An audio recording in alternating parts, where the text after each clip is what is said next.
आप सुबह से बैठी नहीं हो, पापा बाहर है, उनसे कहो ना कि दादी को समझाएं। वो सारा काम आप पर छोड़ देती हैं और हमें बाहर तक नहीं जाने दिया जाता। दब जाते हैं माँ। बेटा पापा यहाँ आकर थोड़े अलग हो जाते हैं, वो माँ के सामने कुछ नहीं कह पाएंगे। दब जाते हैं माँ, बोलिए ना सीधा। शहर में तो बड़े वादे किए थे, मैं हूं ना, मैं खड़ा रहूंगा। यहाँ तो आपकी लाल आंखें भी उन्हें नजर नहीं आती। संस्कार अपनों को अनदेखा। आर्यन गलत बात ऐसे नहीं बोलते, वो उनके संस्कार है, बड़ों का सम्मान करना जानते हैं। संस्कार अपनों को अनदेखा करना नहीं सिखाते माँ। पापा यहाँ आकर हम सबको भूल जाते हैं। मुझे आपको ऐसे परेशान देखकर अच्छा नहीं लगता मम्मी। आर्यन कुणाल को लेकर बाहर चला जाता है। वो देखता है कि राकेश अभी भी दादी के साथ हंस रहे हैं। दादी के घर आए हुए 8 दिन बीत चुके हैं। हर दिन के साथ सविता की थकान और बच्चों की घुटन बढ़ती गई है। आज पूरा परिवार डाइनिंग टेबल पर है। तभी टिंकू खेल खेल में पूरी थाली धकेल देता है। अरे टिंकू, देखो क्या कर दिया बेटा। कोई बात नहीं, बच्चा ही तो अभी सीख रहा है। सविता जरा साफ कर देना इसे। 5 मिनट बाद कुणाल दूध का गिलास पकड़ने की कोशिश करता है, पर उसके हाथों से गिलास फिसल जाता है। थोड़ा सा दूध मेज पर गिरता है। सविता, क्या तमीज सिखाई है इसे, देखो पूरा मेज खराब कर दिया। माँ जी अभी छोटा है, गलती से छूट गया। हर बार गलती, तुझे पता ही नहीं बच्चों को कैसे रखा जाता। सारा दिन बस मुंह लटकाए घूमती रहती है। कुणाल दादी की तेज आवाज से डरकर जोर जोर से रोने लगता है। राकेश अपनी प्लेट में नजरें गड़ाए बैठे हैं, जैसे उन्होंने कुछ सुना ही नहीं। दादाजी की आंखें नम हैं, पर वो भी चुप हैं। तभी आर्यन खड़े होकर कहता है, दादी बस कीजिए। दादी और बुआ उसे हैरानी से देखती हैं। अभी टिंकू ने पूरी थाली गिरा दी तो सबने कहा बच्चा है, और कुणाल से थोड़ा सा दूध क्या गिर गया तो आप मम्मी को डांट रही हैं, और पापा आप भी कुछ नहीं बोल रहे हैं। तू मुझे सिखाएगा, मेरे ही घर पर मुझे चिल्लाएगा। दादी तेजी से उठती हैं और आओ देखा न ताओ आर्यन के गाल पर एक जोरदार चांटा जड़ देती हैं। आर्यन! आर्यन का गाल लाल हो जाता है और उसकी आंखों में आंसू नहीं बल्कि एक कड़ा सवाल है। वो अपनी जगह से टस से मस नहीं होता। थप्पड़ मारकर आप सच नहीं बदल सकती दादी। आपने हमें नहीं, अपने उस प्यार को मारा है जो हम आपके लिए लेकर आए थे। अरे बस करो कमला, बहुत हो गया। आज तुमने हद पार कर दी। डाइनिंग टेबल पर राकेश ने कुछ नहीं कहा था, लेकिन जब सब अपने कमरे में सोने चले गए फिर वो अपनी मम्मी के कमरे में गई। दादी पलंग पर बैठी हैं। माँ। क्या है? माँ, सविता मेरी बीवी है। आर्यन, रिया, छोटू मेरे बच्चे हैं। ये मेरा परिवार है। दादी कुछ नहीं कहती।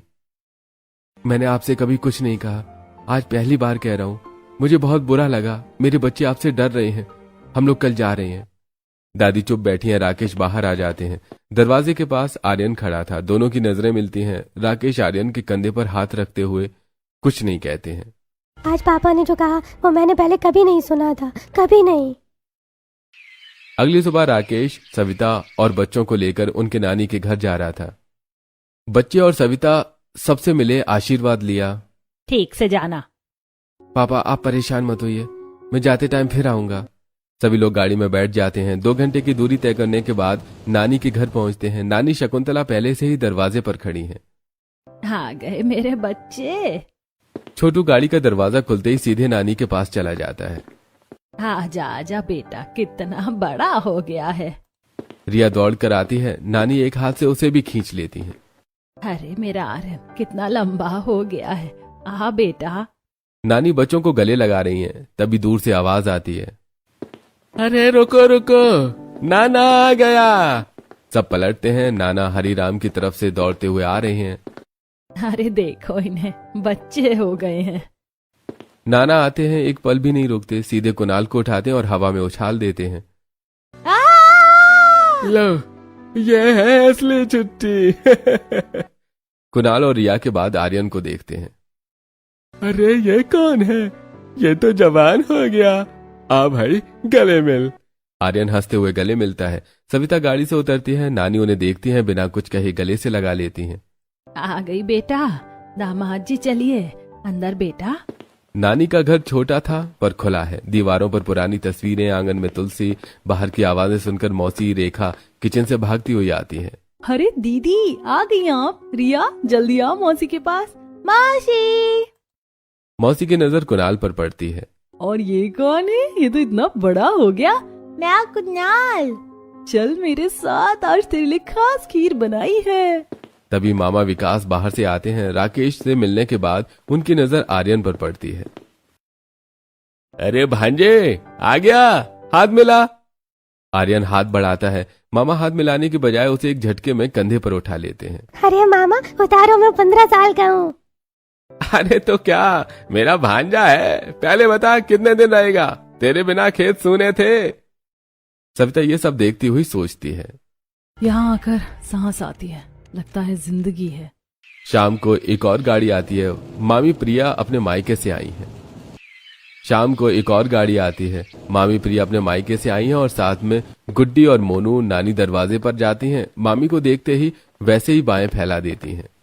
आ गई बेटा, थक गई होगी इतनी दूर से। हाँ माँ जी। बैठ, पानी लाती हूँ। खाना भी तैयार है बेटा। नानी मामी का सामान अंदर रखवाती हैं। गुड्डी और मोनू दौड़ते हुए आते हैं। नानी झपट कर उठा लेती हैं। मेरी गुड़िया आ गई। रिया देखती है गुड्डी को, जो अपनी दादी की गोद में है। रिया पास आकर गुड्डी से कहती है, तुम्हारी दादी बहुत अच्छी है।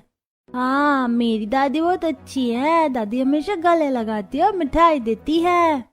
रिया की आंखें एक पल के लिए कहीं दूर चली जाती हैं।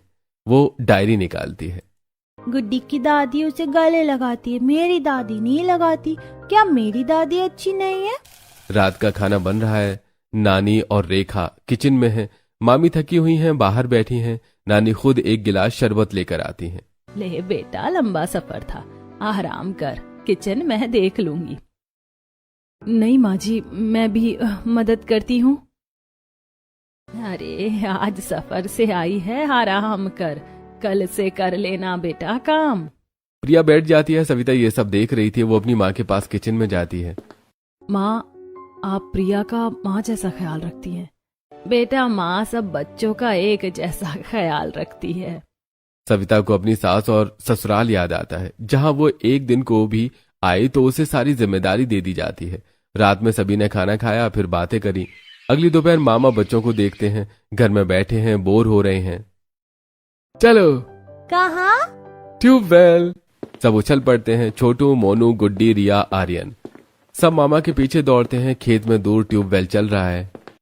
ठंडा है। रुको, पहले मैं जाता हूँ। विकास जूते उतारकर सीधे ट्यूबवेल के पाइप के नीचे खड़ा हो जाता है। पानी उसके ऊपर गिरता है। वो बच्चों को बुलाता है, आओ आओ, क्या देख रहे हो। रिया पहले दौड़ती है, भीग जाती है। आर्यन एक पल झिझकता है, फिर दौड़ता है। कुणाल मामा की गोद में कूद जाता है। मोनू और गुड्डी भी। रिया भीगी हुई, हांफती हुई, हंसती हुई एक पल के लिए कुछ सोचती है। दादी, हम लोगों को ट्यूबवेल जाना है। दादी प्लीज जाने दीजिए। नहीं, ट्यूबवेल क्यों जाना है? वहाँ जाओगे, नहाओगे, फिर कपड़े गीले करके घर आओगे, सब गंदा करोगे। बिल्कुल नहीं जाना। तभी गुड्डी रिया को हिलाते हुए कहती है, क्या हुआ दीदी, क्या सोच रही हो? अरे कुछ नहीं, चलो नहाते हैं।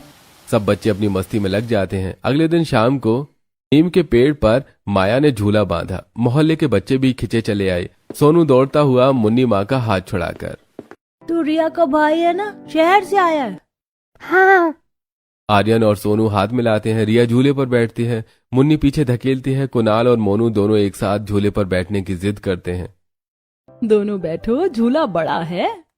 चंपा काकी पड़ोस वाली अपनी कुर्सी लेकर बाहर आ जाती हैं। क्या कुंतला, तेरे नाती आए, पूरा मोहल्ला खुश हो गया। हाँ हाँ चंपा, बच्चों की वजह से मेरे घर में रौनक लगी हुई है। पड़ोस वाले रामदीन काका चारपाई खींचकर बैठ जाते हैं। आर्यन बेटा, शहर में झूला होता है, पर इतना अच्छा नहीं है, ना ही उसमें इतना मजा आता है। अच्छा।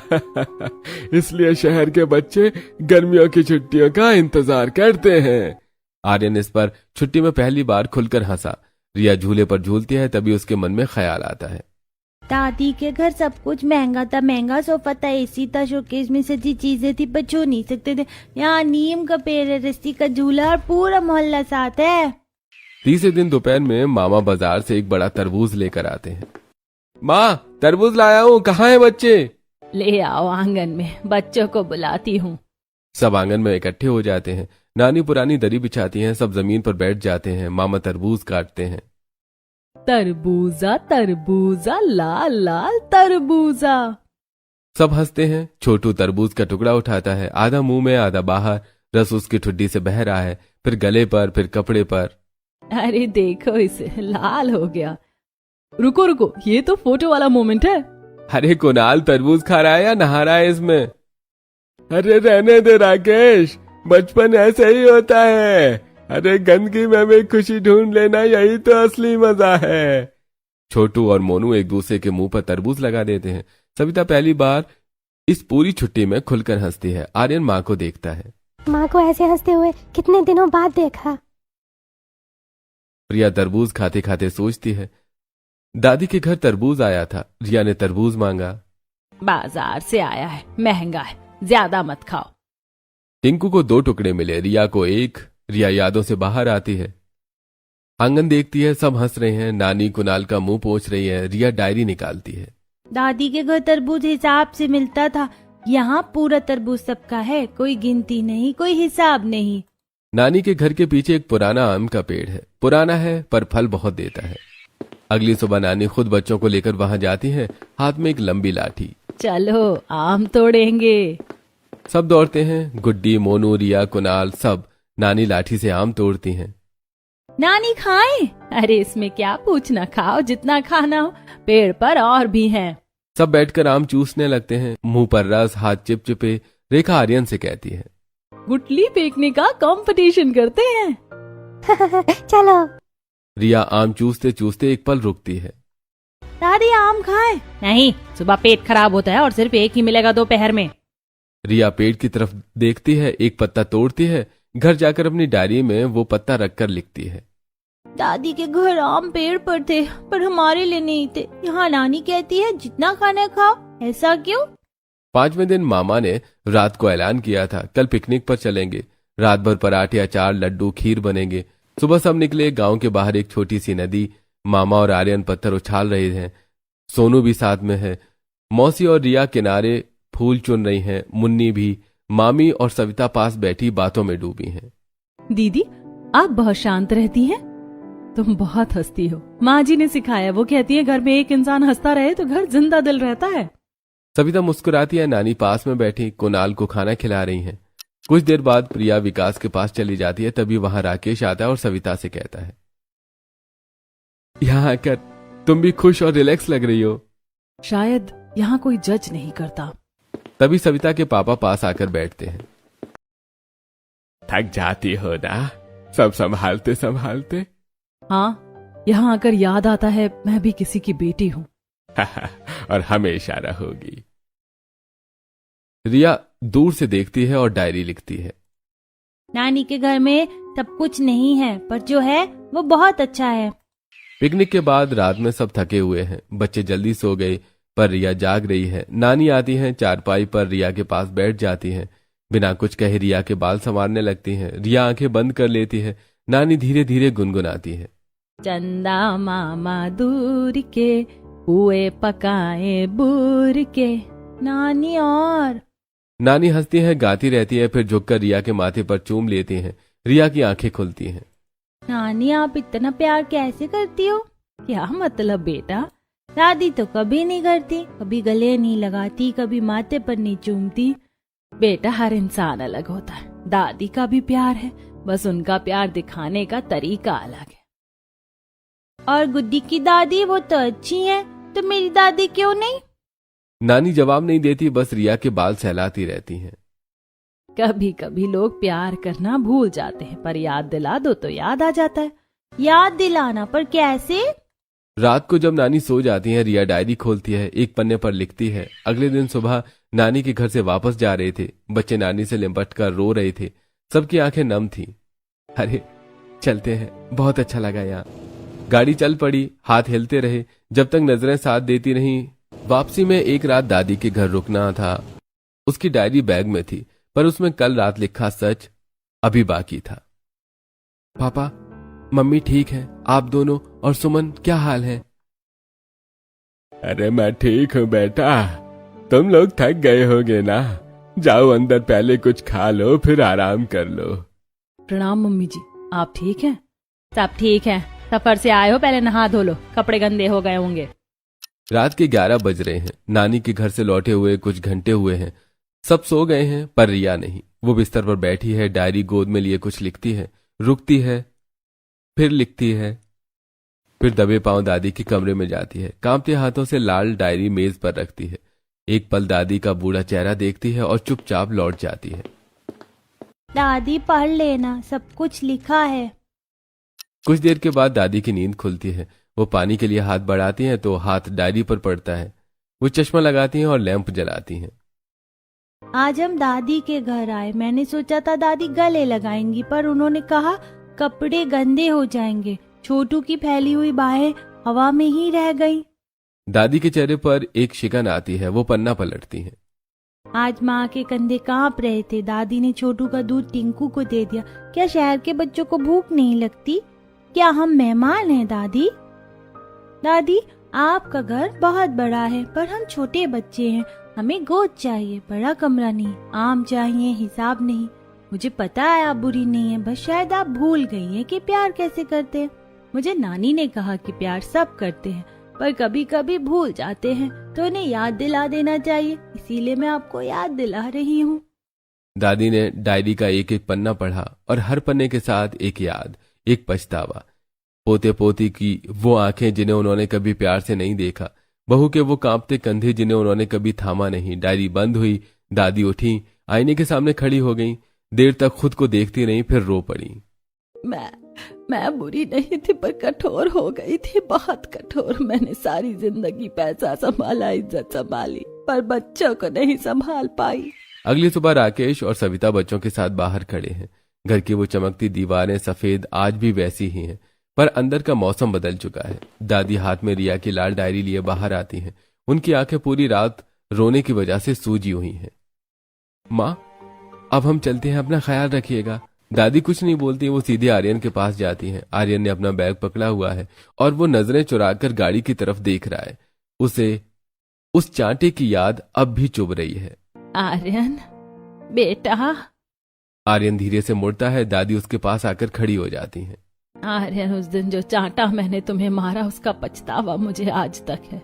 अब मुझे समझ में आया क्यों तुम्हें दादी के घर में अच्छा नहीं लगता था। सभी लोग वहां चुपचाप खड़े थे। सभी के मन में एक ही सवाल था, ऐसा क्या हुआ जो दादी एक ही रात में पूरी तरह बदल गई? मैं हार गई आर्यन, मैं बहुत गलत थी। क्या तुम मुझे माफ कर पाओगे? आर्यन सब कुछ भूलकर अपनी दादी के गले लग जाता है। दादी, मुझे चांटा बुरा नहीं लगा था। बुरा ये लगा कि आपने हमें अपना नहीं समझा। दादी उसे कसकर पकड़ लेती हैं, जैसे छोड़ना ही नहीं चाहती। तभी दादी कुणाल की तरफ मुड़ती हैं और उसे जोर से उठाकर चूम लेती हैं। अगली बार आओगे तो खेत में झूला मैं खुद डलवाऊंगी और आम के पेड़ पर सिर्फ तुम्हारा नाम होगा। तभी सुमन भी आगे आती है। उनके चेहरे पर अब वो बनावटी मुस्कान नहीं बल्कि शर्मिंदगी है।